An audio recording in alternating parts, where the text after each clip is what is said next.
The sleeping giant, the twin suns of the Kepler 442 system, painted the morning sky in shades of gold and amber as Elena Vasquez stepped onto her office balcony on Harmony Prime. Below her, endless fields of genetically enhanced wheat swayed in the gentle breeze, their golden heads heavy with grain that would feed millions across the human colonies. The sight never failed to fill her with pride. What had once been a barren rock had become humanity's greatest agricultural success story in just 15 years. Elena sipped her coffee and watched the morning shift begin. Farmers guided their hover harvesters through the fields, while children ran laughing toward the schoolhouses scattered throughout the valley. The colonial capital of New Geneva stretched along the river, its white buildings gleaming in the morning light. 60,000 people called Harmony Prime home, and they had built something beautiful together. 300 kilometers away, in the underground tunnels of Titan's Edge mining colony, Marcus Chen was finishing the night shift with his crew. The asteroid mining operation had been running smoothly for 8 years, extracting rare metals that were essential for starship construction. Marcus wiped the sweat from his forehead and checked his tablet one more time. Production was up 12% this quarter, and the bonus would be enough to finally afford that family vacation to Earth his daughters had been begging for. Another successful night boss called out Jenny Rodriguez, his second in command. The new extraction drones are working perfectly. We should hit our yearly quota 3 months early. Marcus smiled. Tell that to corporate when we ask for hazard pay increases. The crew laughed as they headed toward the surface lifts. 22,000 people lived and worked on Titan's Edge, most of them families who had made the asteroid their permanent home. It wasn't glamorous work, but it was honest and well paid, and the community was tight-knit. As Marcus emerged from the tunnels onto the surface docking platform, he could see Earth's moon in the distance, a blue marble against the star field. Home was only a 6-month journey away, but this was home too now. His daughters Emma and Sophia had been born here. They knew every tunnel and corridor, every shopkeeper and teacher. This was their world. Captain Sarah Mitchell guided her cargo vessel, Starlight Wanderer, through the outer marker buoys of the Kepler 442 system. She had been running supplies to the colonies for 12 years, and the route had become as familiar as her own heartbeat. Her ship was loaded with medical supplies, replacement parts for mining equipment, and luxury goods from Earth that the colonists treasured. Fresh chocolate was always in high demand. Sarah was checking her approach vectors when her sensor array began picking up unusual readings. There were ships in the outer system, large ships that weren't on any flight plan. She frowned at the displays. The signatures were unfamiliar, not matching any known human or friendly alien vessel design. The ships were massive, at least 3 times the size of the largest human freighters, and they were moving in formation toward the inner system. This is Captain Mitchell of the Starlight Wanderer to Colonial Traffic Control, she broadcast. I'm reading unidentified vessels in the outer system. Do you have any scheduled arrivals I should know about? Elena's morning was interrupted by the urgent communication from her traffic control center. The duty officer, Lieutenant Park, appeared on her office screen looking worried. Administrator Vasquez, we've got a situation. Captain Mitchell is reporting unknown ships approaching the system, and our long-range sensors have confirmed it. Multiple large vessels, definitely not human design. Elena felt a chill run down her spine. First contact with an unknown alien species was supposed to be handled by trained diplomats with military backup. The colonies had only basic defensive systems, nothing designed for serious conflict. How long until they reach the planet? At current speed, approximately 4 hours, Park replied. Ma'am, I recommend we activate the emergency protocols and contact Earth immediately. On Titan's Edge, Marcus was enjoying breakfast with his family when the colony-wide alert sounded. Administrator Chen, no relation despite the shared surname, appeared on every screen throughout the mining facility. Her face was grave as she delivered the news. Citizens of Titan's Edge, we have received word from Harmony Prime that unknown alien vessels are approaching our system. We are implementing Security Protocol 7 immediately. All non-essential personnel are to report to the central habitation modules. Mining operations are suspended until further notice. 8-year-old Emma Chen looked up at her father with wide eyes. Daddy, are the aliens bad like in the movies? Marcus forced a smile and ruffled her hair. Probably not, sweetheart. They might just be explorers like us. But we're going to play it safe, okay? The alien fleet dropped out of hyperspace at the edge of the Kepler 442 system, with a display of power that sent shockwaves through space itself. 12 massive warships materialized in perfect formation, their dark hulls bristling with weapons that could crack a planet's crust. Leading them was the flagship Eternal Conquest, a vessel so large it cast shadows across entire moons. On the bridge of the Eternal Conquest, Commander HFY studied the pathetic human settlements through his tactical displays. The Thrakari Empire had been expanding across this sector of the galaxy for 2 centuries, and they had developed their conquest strategy to a fine art. Find a weak species, demonstrate overwhelming force, demand tribute and submission, then strip the worlds of their resources. Humans appeared to be particularly weak prey. Intelligence reports suggested they were primarily farmers and miners with minimal defensive capabilities. This would be an easy victory, the kind that boosted a commander's reputation and led to promotions. Communications Officer Veltar, HFY, commanded, "Open a channel to the human settlements. It is time to deliver our terms."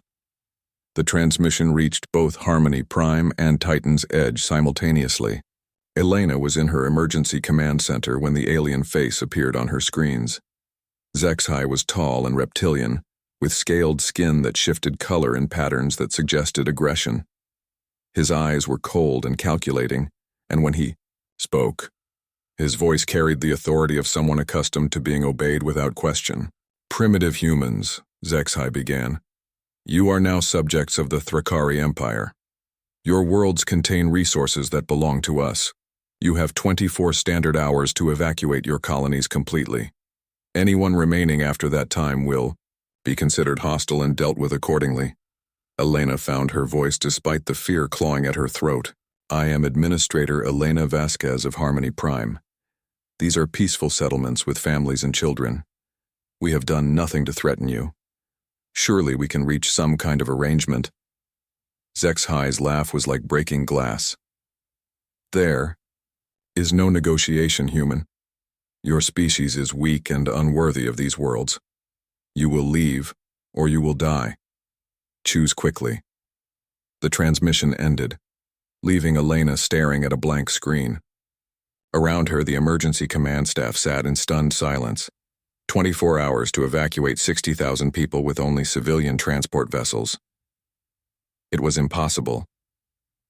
Marcus received the same message in Titan's Edge's command center. Our mining colony had even fewer evacuation options than Harmony Prime. Their transport ships were designed for cargo, not passengers, and the nearest human world was 3 weeks away at maximum burn. "We can't do it," Administrator Chen said quietly. "Even if we packed people into cargo containers, we could maybe evacuate 5,000 people. The rest would have to stay behind." Marcus thought of Emma and Sophia, probably huddled with their mother in their family quarters, scared and confused. He thought of the thousands of other families throughout the colony, people who had worked their entire lives to build something here. "Then we don't evacuate," he said firmly. "This is our home. We fight." Elena made the same decision on Harmony Prime. She stood before the colony's emergency assembly, looking out at the faces of the people she had sworn to protect. Farmers, teachers, shopkeepers, engineers. Ordinary people who had never asked for war but would not abandon the lives they had built. "I won't lie to you," she told them. "Our defensive capabilities are limited. We have mining charges that can be converted to explosives, some industrial lasers that might work as weapons, and our determination to protect our homes. It's not much against a fleet of warships." A farmer named David Kim raised his hand. "What about Earth? Won't they send help?" Elena nodded. "I've sent word through the quantum relay, but even at maximum speed, Earth Defense Force ships are weeks away. We're on our own for now." The preparations began immediately. Every piece of mining equipment that could be weaponized was converted. Farmers who had never fired anything more dangerous than pest control lasers learned to operate makeshift weapons. Children were moved to the deepest shelters while adults prepared to defend their world. Captain Sarah Mitchell, had made her choice as soon as she heard the alien ultimatum. Instead of fleeing to safety, she positioned her ship in orbit between the two colonies, ready to evacuate as many people as possible when the attack came. The Starlight Wanderer wasn't armed, but she could save lives. The 24 hours passed with agonizing slowness. On both worlds, families said goodbye just in case, held their children close, and waited for the storm to break. Elena spent the final hour recording messages for Earth, documenting everything they knew about the Thrakari and their methods. When the time expired, Commander HFY was genuinely surprised to receive reports that both human settlements were still fully occupied. In his experience, most species either fled in panic or surrendered immediately when faced with the Empire's might. These humans seemed almost irrationally defiant. "Very well," he told his fleet commanders. "They have chosen death. Begin the bombardment. Target the population centers first. I want the survivors to see the price of defiance." The attack came at dawn on Harmony Prime. Energy beams lanced down from orbit, turning the fertile fields into seas of flame. The colony's makeshift defenses fought back with desperate courage, mining lasers and converted industrial equipment blazing defiance at the massive warships above. Elena coordinated the defense from her command bunker, watching helplessly as her beautiful world burned. The colonists fought with everything they had, but it was like trying to stop a hurricane with a paper fan. One by one, the defensive positions fell silent. On Titan's edge, Marcus led a team of miners in a desperate attempt to reach the surface. Weapon emplacements. The asteroid shook under the impact of alien fire, and emergency klaxons wailed throughout the tunnels. Families huddled in the deepest shelters while their protectors died trying to buy them a few more minutes of life. Captain Mitchell dove her ship through the chaos, pulling survivors from the burning settlements. Her cargo bay filled with wounded and terrified civilians while she dodged alien fire. She could only save a fraction of the population, but every life mattered. Elena's final transmission to Earth was sent just before her command bunker was hit. She sat calmly before the camera as explosions rocked the facility around her. "This is Administrator Elena Vasquez of Harmony Prime. Final report. The Thrakari Empire has attacked our colonies without provocation or warning. They believe humans are weak prey to be harvested at will. They think we are helpless farmers and miners." Her voice remained steady even as the lights flickered and debris fell from the ceiling. "They are wrong. We are human beings, and we do not surrender our homes to monsters. We do not abandon our families to slavers. Tell Earth what happened here. Tell them that we died fighting, and that the Thrakari have made the greatest mistake in their empire's history." The transmission cut off as the bunker collapsed. Across both colonies, the last defenders fell silent. The Thrakari had won their easy victory, or so they thought. But deep in the void between worlds, other ships were already moving. Earth had received Elena's messages, every one of them, and humanity was about to show the galaxy exactly what happened when someone threatened human families. The dragon was waking up. The dragon awakens.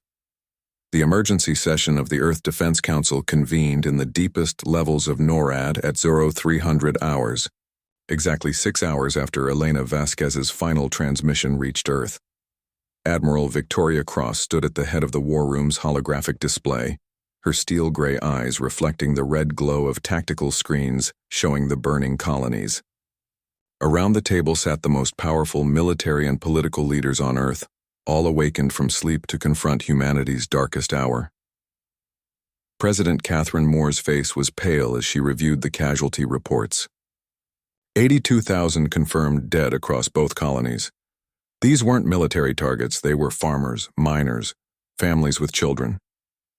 Her voice carried a weight that seemed to press down on everyone in the room. Dr. James Wright, Earth's leading xenobiology specialist, had been analyzing the Thrakari transmissions since they arrived. His preliminary report painted a grim picture of humanity's new enemy. The Thrakari Empire has conquered 47 different species over the past 2 centuries. Their pattern is always the same: overwhelming force, demand for surrender, then systematic resource extraction. What makes them particularly dangerous is their psychological warfare. They deliberately target civilians to break a species' will to resist. General Patricia Santos from Earth's Intelligence Division leaned forward. They made one critical error in their assessment. Every single human merchant, diplomat, and colonist who's had contact with alien species over the past 30 years has been reporting to us. We know their ship designs, their tactics, their weapons capabilities, and most importantly, their weaknesses. Admiral Cross activated the room's main display, showing a three-dimensional map of Earth's solar system. To the casual observer, it would appear normal. Shipping lanes, orbital stations, and the usual traffic of a thriving interplanetary civilization. But as Cross entered her command codes, the display revealed hidden signatures that had been masked for decades. Operation Dragon's Rest has been active since first contact with the Altarian Trade Federation in 2387, Cross explained. Every human world, every asteroid mining operation, every seemingly peaceful research station has been part of a coordinated defense network. We've spent 30 years preparing for this exact scenario. The hidden signatures began appearing on the display like stars emerging from darkness. Massive shipyards hidden in the Kuiper Belt. Weapon platforms disguised as communication satellites. Battle stations built inside hollowed-out asteroids. And ships, hundreds of them, waiting in the void between worlds. Colonel Ryan Torres, commander of Earth's most classified military unit, stepped forward. His Ghost Division had been training in absolute secrecy for 2 decades, perfecting warfare, techniques that no alien species had ever encountered. The Thrakari expect us to respond like every other species they've conquered, with fear, desperation, and inferior technology. They're about to learn that humans don't follow the galaxy's rules. Dr. Wright pulled up his xenobiological analysis of the Thrakari. Their confidence comes from 200 years of easy victories. They've never faced a species that was technologically superior or tactically innovative. More importantly, they've never fought a species that values individual lives the way humans do. When they killed those colonists, they didn't just attack our territory, they attacked our families. President Moore stood, her decision crystallizing in her mind. For 30 years, Earth had maintained the facade of being a peaceful, exploration-focused civilization. That facade had served its purpose, allowing humanity to study potential threats and prepare for them. Now it was time to reveal the truth. Admiral Cross, you have full authorization for Operation Dragon's Wake. Show these aliens what happens when someone threatens human children. The activation codes went out across the solar system within minutes. On the dark side of Luna, massive hangar doors that had been disguised as research facilities began opening. For the first time in decades, the Earth Defense Fleet was emerging from its long sleep. Captain Elizabeth Kane sat in the command chair of the EDF Nemesis, humanity's most advanced battleship. The vessel had been under construction for 15 years, incorporating every piece of alien technology that human intelligence had managed to acquire or reverse engineer. Its weapon systems were based on theoretical physics that most alien species wouldn't discover for another century. All stations report ready, Captain, her tactical officer announced. Around them, the bridge crew moved with the precision of people who had trained for this moment their entire careers. Every officer on the ship was a volunteer who understood they might not return from this mission. Signal the fleet, Kane ordered. Operation Dragon's Wake is now active. All units proceed to jump coordinates as planned. Across the solar system, the hidden fleet began to move. Stealth destroyers that had never appeared on any official roster emerged from asteroid hiding places. Carrier ships launched squadrons of fighters equipped with technology that existed only in classified laboratories. The largest vessels, the Dreadnought-class battleships that Earth officially claimed didn't exist, powered up their engines for the first time since construction. In the Kepler 442 system, Commander Zexhai was celebrating his victory aboard, the Eternal Conquest. The human colonies had been reduced to smoking ruins in less than 8 hours. It had been almost disappointingly easy. The humans had fought with primitive weapons and desperate courage, but they had posed no real threat. To his fleet, Commander, his intelligence officer reported, we've intercepted several quantum transmissions from the human worlds to Earth. They were calling for help right up until the end. Zexai's scaled features twisted into what passed for a smile. Among his species. How pathetic. They believed their homeworld would somehow save them. When Earth sends its merchants and diplomats to negotiate surrender, we will show them recordings of their colonies burning. Fear is always the most effective motivator. What Zexai didn't know was that Captain Sarah Mitchell's ship, the Starlight Wanderer, was still in the system. Hidden behind Titan's Edge's largest moon, she had used every stealth technique known to avoid detection while recording everything. The Thrakari fleet's formation, their weapon signatures, their communication frequencies, all of it was being transmitted back to Earth through quantum relay. Mitchell watched the alien ships through. Her sensors, her jaw clenched with barely controlled rage. She had managed to save 300 people from the colonies, wounded survivors who were now sleeping in her converted cargo bay. Among them were Marcus Chen's daughters, Emma and Sophia, who kept asking when their father was coming back. Sarah had been forced to leave Marcus behind when the mining colony's main shaft collapsed. She had looked into his eyes through the helmet camera as he handed his children over to her, and she had seen the same determination that Elena Vasquez had shown in her final transmission. They had died protecting their families, and Sarah was going to make sure their sacrifice meant something. The Revenge fleet emerged from hyperspace at the edge of the Kepler 442 system exactly 47 hours after the colonies fell. The Thrakari sensors detected them immediately. It was impossible to hide a fleet of over 200 ships, and Admiral Cross had no intention of trying. Unknown vessels, came the transmission from the Eternal Conquest. You are entering Thrakari, space. Identify yourselves and state your intentions or be destroyed. Admiral Cross smiled as she recorded her response. She was standing on the bridge of the EDF Retribution, the largest warship ever constructed by human hands. Behind her, the tactical displays showed the full might of Earth's hidden fleet arranged in perfect battle formation. This is Admiral Victoria Cross of the Earth Defense Fleet, she replied. We are here for our people and we are here for justice. You attacked our colonies without provocation. You murdered our families. You made the mistake of believing that humans are weak. Pray. Her voice carried across the void with absolute authority. Let me correct that misconception. We are not prey. We are apex predators.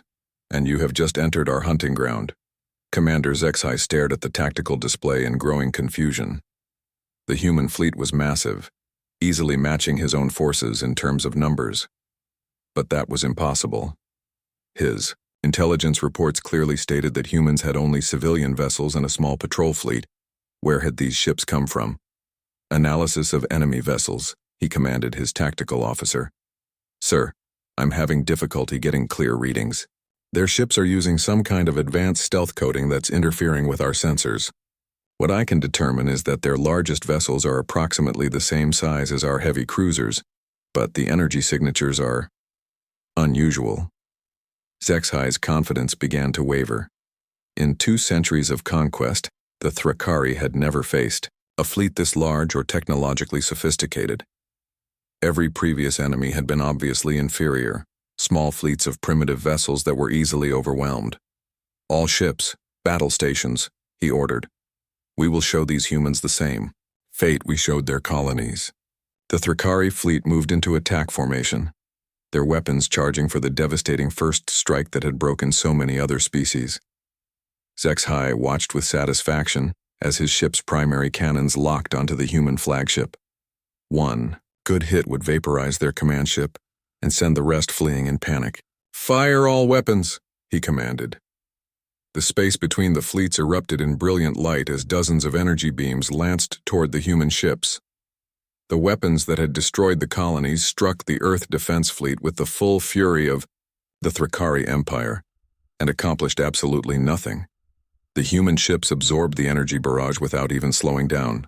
Their shields, technology that shouldn't exist according to galactic databases, turned the devastating attack into harmless light shows. Not a single human vessel was damaged. Impossible, Zexai whispered, staring at sensor readings that made no sense. The humans should be dead or fleeing. Instead, they were still approaching at steady speed, their formation unbroken.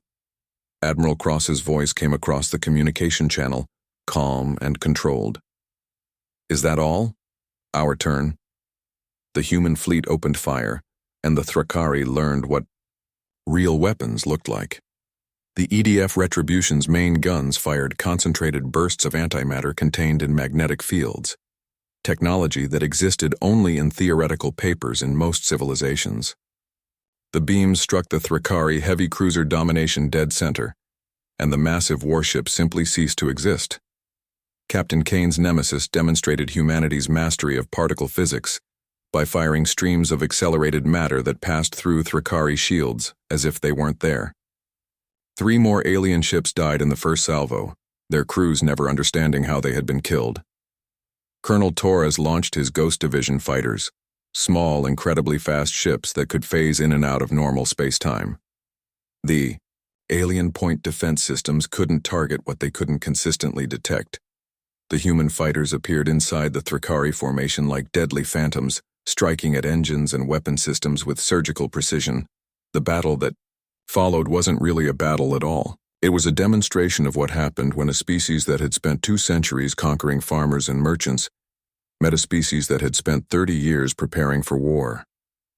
The Thrakari fought with the tactics that had served them well for generations, but those tactics were designed for overwhelming inferior opponents not facing equals. Humanity fought with creativity, innovation, and a cold fury that the galaxy had never seen before. Every weapon system, every tactical maneuver, every strategic decision was designed around one simple principle: no one threatens human families and lives to tell about it. Within 2 hours, the entire Thrakari fleet was either destroyed or disabled. Only Commander Zexai's flagship remained intact, its weapons destroyed and engines crippled. The proud conqueror found himself surrounded by human ships, staring at displays that showed the complete annihilation of his forces. Admiral Cross's final transmission went out to every corner of the galaxy, broadcast on every frequency that civilized species monitored. When she spoke, her words carried the weight of 4 billion humans standing behind her. "This is Admiral Victoria Cross of the Earth Defense Fleet, speaking to all sentient species in the galaxy. For 30 years, humanity has been content to trade, explore, and build peaceful relationships with our neighbors. We ask for nothing but the right to exist and prosper alongside you." The transmission showed images of the destroyed colonies, the murdered families, the children who would never grow up because aliens had decided their lives were worthless. The Thrakari Empire attacked our colonies without warning or justification. They murdered 82,000 innocent people: farmers, miners, teachers, children. They did this because they believed humans were weak prey, easily conquered and enslaved. The view shifted to show the wreckage of the Thrakari fleet, the Kyo, once mighty warships reduced to drifting debris and emergency beacons. Let this be a lesson to any species that might consider following their example. Humanity is not weak. We are not prey. We are the species that survived ice ages, world wars, and the vacuum of space through sheer determination and ingenuity. We are the species that will cross any distance and face any odds to protect our families. Admiral Cross's eyes seemed to look directly at every viewer across the galaxy as she delivered her final warning. "We seek peace, but we are prepared for war. We offer friendship, but we will be your worst nightmare if you threaten those we love. The colonies of Harmony Prime and Titan's Edge are gone, but they will be rebuilt. Their people will be remembered, and their sacrifice will ensure that no human world ever again faces such an attack unprepared." The transmission ended with images of rescue ships evacuating the surviving colonists, including Marcus Chen's daughters finally being reunited with their extended family on Earth. The message was clear: humanity protected its own, no matter the cost. In the aftermath of the battle, Captain Sarah Mitchell found herself awarded the Order of Terra, Earth's highest civilian honor, for her courage in saving lives during the attack. But the real heroes, she knew, were people like Elena, Vasquez, and Marcus Chen, ordinary humans who had faced impossible odds with extraordinary courage. The Thrakari Empire never recovered from the loss of their primary fleet. Other alien species, seeing what had happened to the galaxy's most feared conquerors, began to reconsider their own expansion plans. Humanity's reputation shifted overnight. from peaceful traders to the galaxy's newest apex predator. And in the deepest vaults of Earth's military command, Admiral Cross began planning for the next phase of human expansion into the galaxy. The dragon was fully awake now, and it was hungry for justice.